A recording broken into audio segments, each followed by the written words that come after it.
James Bond.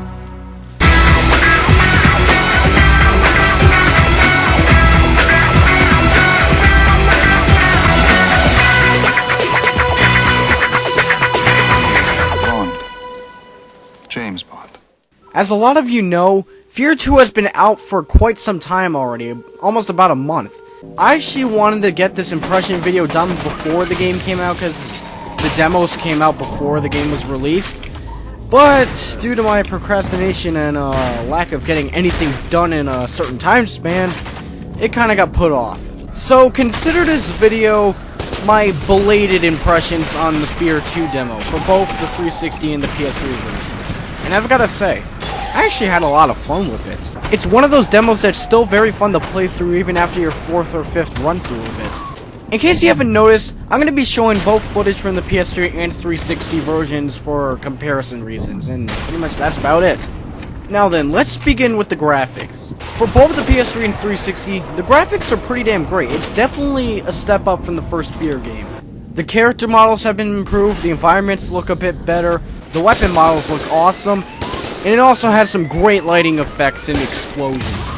But not only that, it's still awesome just to see your enemies flail around in slow motion or just explode into meaty chunks after you kill them with the shotgun. Awesome. Now, while the environments are more varied and interesting than the first game, some of the textures look a little bland and boring, and they're really not that impressive if you look at it closely. Now, while both the 360 and PS3 versions look pretty much identical to each other, I noticed some things when it came to the frame rate. While playing in high definition, the 360 version actually ran pretty smoothly, surprisingly. Whereas the PS3 version had some noticeable frame rate drops, but it wasn't bad enough to make it unplayable. However, when I was playing in standard def for recording my footage, I noticed that the PS3 version ran faster in standard def than it did in high def. Whereas the 360 version in standard def pretty much was almost the same, which is very weird. WizWar said that it had something to do with the motion blur, but really, I have no idea what the issue is. Despite my issues, both versions look great.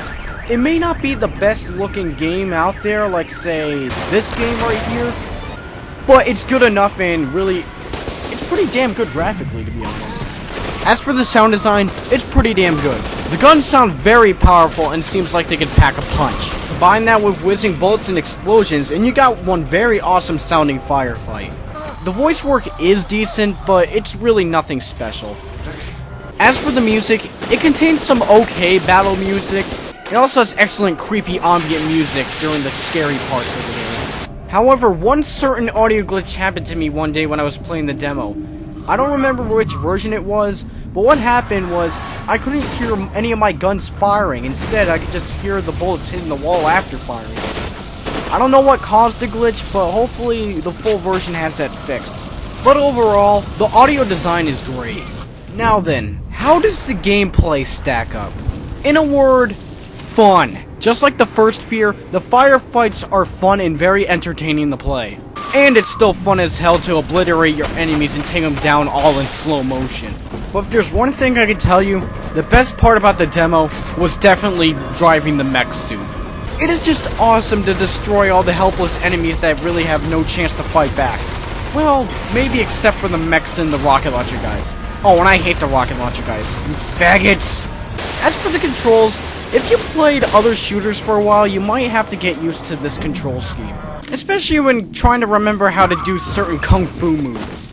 But once you get used to the layout, the controls are pretty damn good. Now, I have two personal gripes with the controls. Number one, while playing in the PS3 version, firing is with the R2 button and not R1, which I personally don't like. I personally prefer firing with the R1. And because of that, sometimes I might accidentally throw a grenade instead of just firing the gun, either killing myself or just fucking up and wasting the grenade for nothing. Whereas with the 360 controller, I'm kind of used to it since the firing is on the trigger, so that really isn't a problem with me on the 360 version. However, the worst thing is that you cannot customize your controls in any way, shape, or form, which is very disappointing. And the second gripe I have with the controls is the way Beckett, the main character you play as in F.E.A.R 2, walks. For example, sometimes when you're walking straight, he can sometimes move to the side if you try to strafe just a little bit. This got me stuck on countless doors no matter how many times I play the demo, and it just makes walking completely awkward to control. All in all, the gameplay is still fun as hell despite my personal gripes with the controls. Overall, I had fun with both versions of the F.E.A.R 2 demo. It was a decent length, the action was fun, and personally, it wasn't that scary, but it definitely has that horror-ish feel. Even though the game has already been released, I'd say go check it out. From what I played, it's pretty fun. Not only the demo, but I actually did play a little bit of the full version. It is actually fun, so I'd say check it out. So, what is my final impression on the F.E.A.R 2 demo for both the 360 and the PS3?